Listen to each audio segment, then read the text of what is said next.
What is up, guys? It is your boy Winston, and I am back at it again with another video. Today, we're going to be making a tier list of the current meta. We recorded this video in June, so it's going to be June's meta. But before we get into the tier list making, and you guys can see my thoughts and opinions, be sure to hit that subscribe button, turn on the notification bell.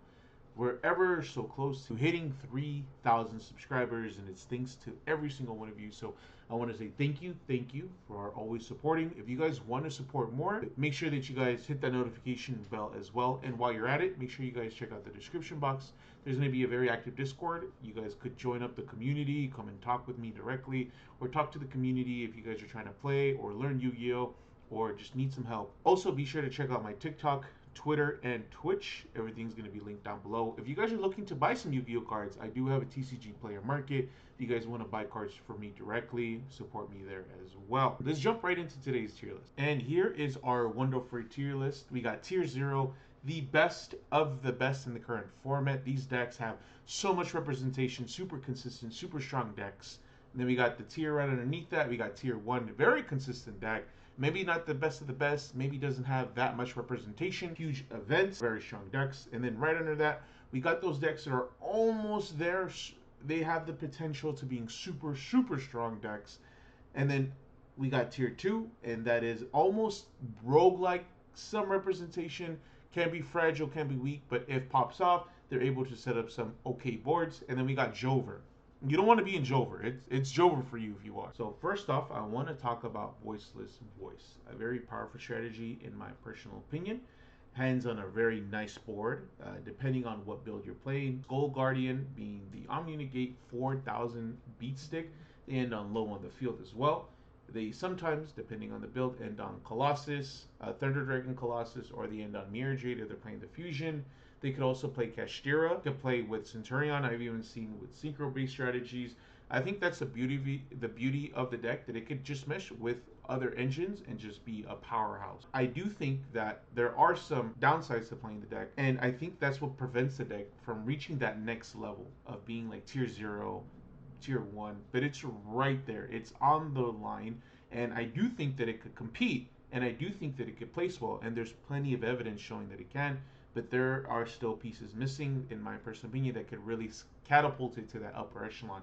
And because of that, it is at least tier 1.5, has great representations at regionals and YCSs. There is a little bit to be desired from the deck that pushes it into that next level. I want to talk about a strategy that I am personally playing, Ragnarok. In my personal opinion, I think the strategy is amazing. I love the artwork. I love everything about it. However, the biggest strength of it, that it works with reptile, plant, and insect, is the biggest weakness of the strategy, in my personal opinion. The beauty of it is that you can mix it with a lot of strategies. You could play the Therion stuff because they have Lele-Borea, which is a plant. You could play with Traptrix, which is the strategy that I was working with. If you guys want to see that deck profile, I'll cut it somewhere on screen. And you could also mix it with the Rika stuff, which in terms also is like the Therion plant stuff. And those are all phenomenal strategies to work with, and being able to set up like 7 disruptions for your opponent to deal with is absolutely crazy, and to say that it's not would be insane. However, because of that, it holds it back, not being able to go into anything else other than that.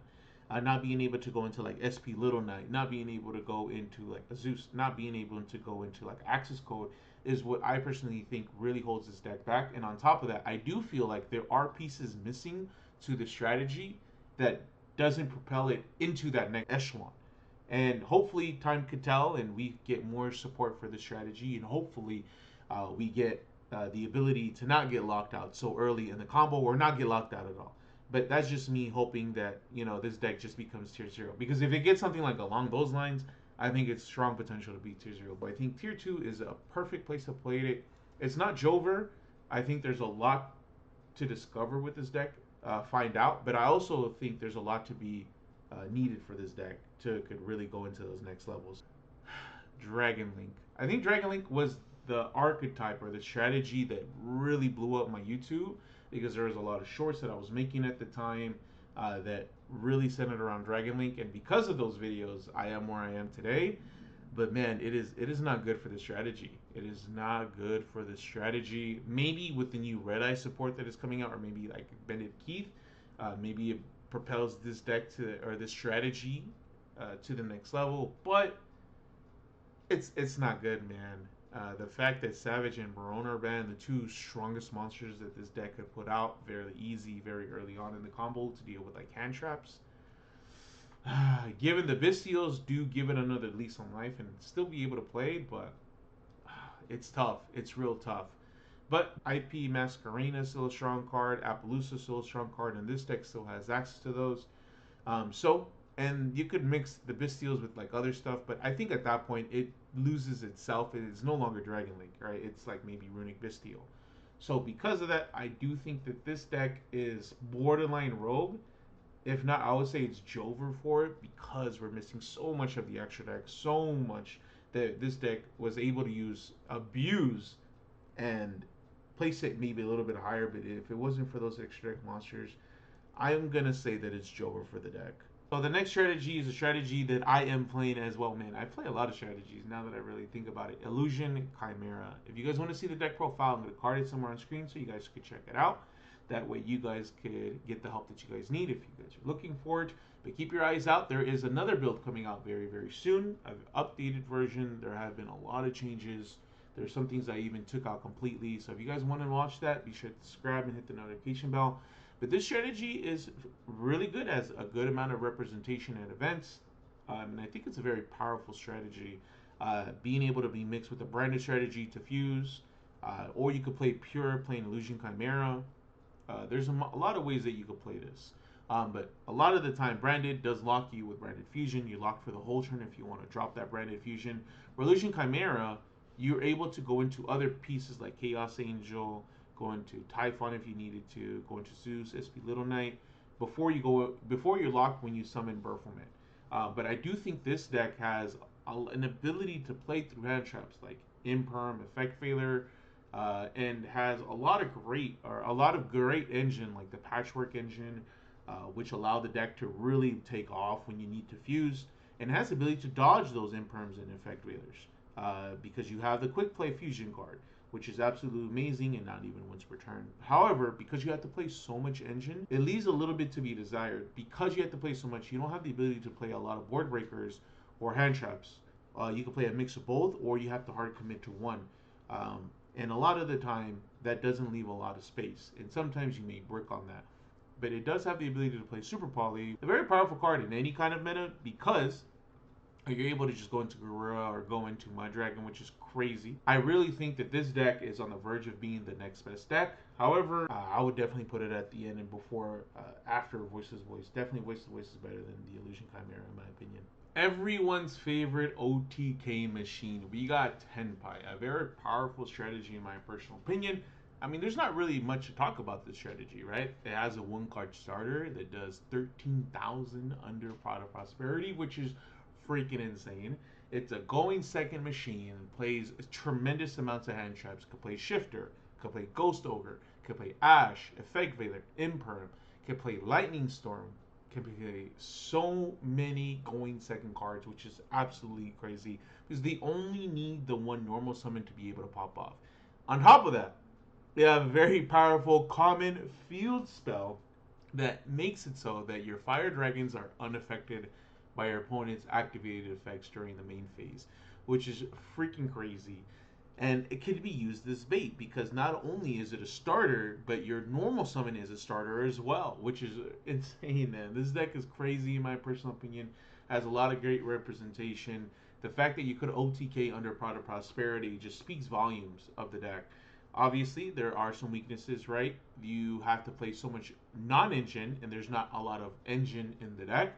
That is going to be changing soon, right? Because they are getting a little support, and maybe thereafter, who knows?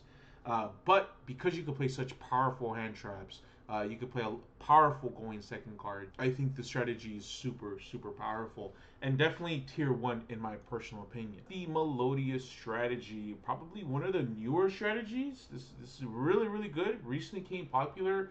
However, the end board isn't that threatening on paper, but they have like phenomenal effects. I think this strategy is super strong and up and coming. I definitely see this deck maybe taking off.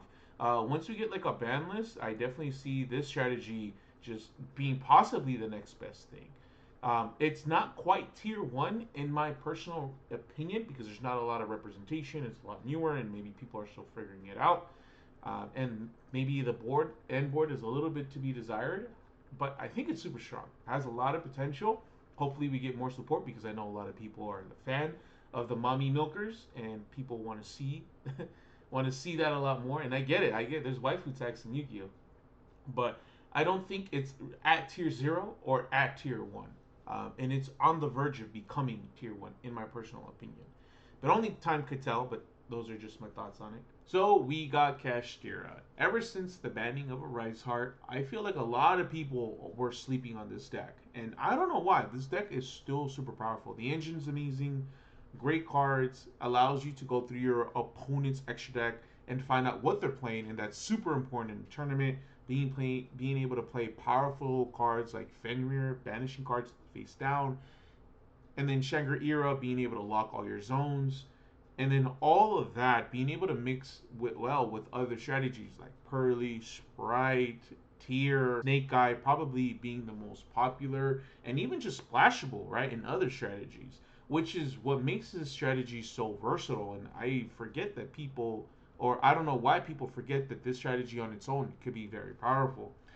With all those things being able to have space for non-engine like hand traps, effect veiler, imperm, ash, which is freaking crazy. And at worst case scenario, guys, you're able to play Shifter, locking your opponent out from the graveyard. And not that you care, because you don't care about the graveyard. You want stuff to get banished anyways, which is insane. Man, a lot of people sleep on it, but because of the banning of Arise Heart, it does mean that this deck just isn't as powerful. There's obviously other cards they got banned as well, that needed to go, that made this deck tier zero. But it has fallen off. I do think that it is very powerful. I do think that it is right there at tier 1.5. You know what? I think Melodious actually goes right here. And maybe this goes here. I do think, yeah, it just, Shifter's just so powerful. Uh, yeah, no, I definitely think that this goes right there. It's right there. Honestly, bro, like, should we even talk about this card? This strategy is just no one's playing it. The same reasons why Dragon Link is lower on this list should be the same reason as Vanadium. Losing Prone and Savage really hurt the deck. Not that the deck is unplayable, it's just it sucks. Like, to put it simply, right? Like, losing those cards is just, man, it hurt the deck a lot, and it's unfortunate, right? Like, they were able to play through multiple hand traps, Nibiru, Ash, Effect Veiler, Imperm, the one Droll, whew, man. But now they can't even out on the gate, which is crazy. So I do think that it's Joer for you, bro. It's Joer from Canadian players. Branded. Super powerful strategy, in my personal opinion. Obviously, there's a lot of things that hold it back from really being the best deck in the format. But the fact that you could gimmick puppet lock your opponent, it goes without saying, that's super powerful. It just locks you out, basically losing on that first turn. If you don't have an answer to Sanctifier Dragon, you're gonna lose. So, with that being said, that's what makes it really powerful. But on the opposite end of things, what makes it weak and not the best deck is the fact that you have to play so much engine and not a lot of space for non-engine. It does hurt the consistency because you can brick pretty often, but they do kind of circumvent that by playing Pot of Desires that banish 10 cards, thus having 60 cards make it a lot more so where important things won't get banished. But personally, I would rather always play 40 cards than 60. That's just my take on things. And because of those things, I think that's what really prevents it. But it's still a super strong strategy. I do think that it is right here. Definitely better than Illusion Chimera. It's on the verge of being like Rogue, but it's still powerful because of that gimmick puppet stuff. So what is it with these strategies, man? Do you even want to play Yu-Gi-Oh, or you want to just lock out your opponent and play solitary? But we got Centurion, super powerful strategy, a strategy that I myself played. If you guys want to check out the deck profile, the card is somewhere on screen, so you guys could check that out. But very powerful, very small engine. You got 12 one-card starters, 15 if you're playing Bonfire or Prosperity. And on top of that, because you have such a small engine and the main goal is to summon Calamity on your opponent's turn, you just have space for 15 hand traps. You could play the best Ash, Imperm, Effect Veiler, DD Crow. You could even play Shifter. Maybe though that card is usually used for like game 3 because you're able to play under it just as long as you draw the right hand. Because the new Synchro Monster brings monsters back from the banished. And then you'll still be able to lock out your opponent, which is insane, right? But cards like Forbidden Droplet still exist. Cards like Imperm still exist. This deck can lose to the single hand trap. It is fragile, but being able to play all that non-engine like hand traps or even board breakers is what makes this strategy strong. So that is what is holding it back. I do think that it is very powerful. I personally think it's better than branded because you could even play under cards like Nibiru and still lock your opponent out because you usually just end up summoning 4, so not that Nibiru does anything. But Ash, Imperm, Effect Veiler could really stop this strategy. And because of that, I think it's really good, but it could be very fragile. Let's talk about Labyrinth. I personally hate this trap deck. I do like trap decks overall, but this trap deck is just insane, man. Oh my god. Shout out to Chris, man. He showed me the funniest meme. We got the full Labyrinth combo, set 5 and pass. Full freaking Mommy Milkers combo. This strategy is insane, man. Being able to de-parry your opponent on your first turn and pop their hand is it's just crazy. This strategy is insane, man. People sleep on this strategy, consistently making top 4s, consistently having great representation, new innovative ways, powerful trap cards that they just need to be sent to the graveyard. You got Backjack. You have just so much going for this deck. Yes, it can lose to an Ash, but because you just play such powerful cards is what makes this deck really strong. So I do think that it is a tier 1 for sure. We got everyone's favorite loving defender, Yugioh. A very powerful strategy and a very popular one at that. I remember there was one week where they had like 6 Yugioh players at my local. Which is freaking crazy. They could play such powerful cards. They could play Super Poly. They got Nightmare Pain, Throne. They're getting so much support. The new support they just came out for is amazing too. A new fusion target. There's a lot going on for Yugioh, and a lot Yugioh players are eating right now. And because there's so much representation, there's just so many new innovative ways to really take the deck. They're combo based now because they play cards like the Unchained. They just like pop them, they get their effects. There's so much, such a powerful strategy. I definitely think this is definitely tier 1. I would say it's damn near tied with Tenpai, maybe a little bit better because you just have a lot of like engine, a lot of support cards that really take it to that next level. And we got the birds. A lot of people forget about this strategy. I think they forget that this is the original shifter strategy, right? This deck is powerful, doesn't care if the cards need to get banished, wants its cards to get banished, which is freaking crazy. Has the ability to play an Omni Negate and on powerful cards. Nibiru doesn't even play into it because they're usually done summoning before. It's just this strategy is strong. However, it does tend to lose to like one Ash Blossom. The fact that you play Shifter really catapults this deck into the next level. And the fact that you can activate effects as long as those monsters are in defense position. There's a lot for this deck, and I do think that people do tend to forget about it. But because there's such new strategies like the Labyrinth, Yugioh, Tenpai, even Voiceless Voice, Kashtira, and stuff like that, I do think that it has fallen a little bit. It's still a super powerful strategy in my personal opinion, but it's not tier 1 or tier 0. I do think that it's maybe like in this area right here. I want to say maybe it's better than Melodious because it could play the shifter. So now we got the runic strategy. A very powerful strategy in my opinion. I think the highlight of the strategy that it mixes well with everything. I've seen it play with like Kashtira. I've seen it play with Branded, with Centurion. I've seen it play with the Chimera strategy. You could play Bestials with it. You could play just generic tuners with it.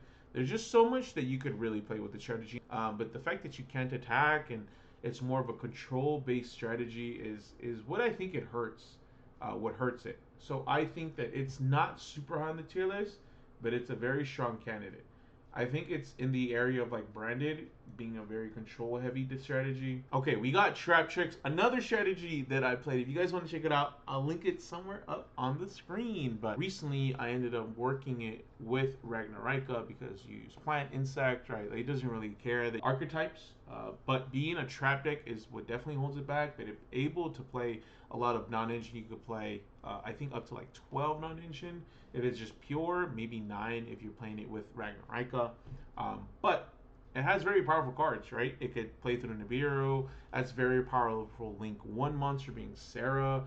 There's just a lot going for it. But the one thing that holds it back is like the fact that it's a trap deck. I do think that it belongs in this tier 2 area. So you got Snake Eyes. Look, it's the best deck in the format, guys. I don't think anyone was expecting anything else, right? Like the fact that you have 15 one card starters, the fact that you could play 15 hand traps, the fact that you could play so many extra deck monsters, very powerful ones. You could play through Ash. If anything, you want your opponent to Ash you, so you can use your monster to go into Hita to link 3 into Princess and then combo again. You could play through Nibiru, you could play through Imperm, you could play through a Veiler. It's just so much that you could do. This deck is so powerful, man, and I'm a huge fan. I even played it. It might make a comeback on the channel once I figure out what we're gonna end up doing with like decks. Maybe I play one once a month or something, but it will be making a comeback. But the biggest thing about it that it's so powerful that it might get banned on the next ban list. Maybe it does, maybe it doesn't, because they just released an ulti for Snake Eye Ash. So who knows what's gonna end up happening there? But it being the best deck in the game right now, it's just so powerful. It's winning event after event after event, and there's no way that Konami isn't gonna notice that and address the matter. Okay, guys, so that is gonna be it for today's tier list. Let me know what you guys think. Let me know if I forgot any strategies, if I misplaced any strategies. Let me know in the comments section. Really, really appreciate that. But hopefully you guys did enjoy it. I really enjoy making this type of content. And for a while, I was making it pretty consistent into the groove of things, making sure that I release maybe like a tier list for the decks, hand traps, rogue strategies at least once a month, because things do change, right? Some strategies may get better than others. Relatively, they kind of stay the same, and that's what really stops me from dropping these super consistent. But it does give you guys, it does help me stay consistent and helps me be motivated in terms of dropping content. So I'm going to try my best to drop these a lot more consistent moving forward. That is going to be it for today, guys. Do not forget to like, comment, and subscribe, and be sure to turn on the notification bell. That way you guys could stay updated on all the videos that do drop on this channel. My name is Winster, guys. Have a wonderful rest of your day, and peace out. Love you all.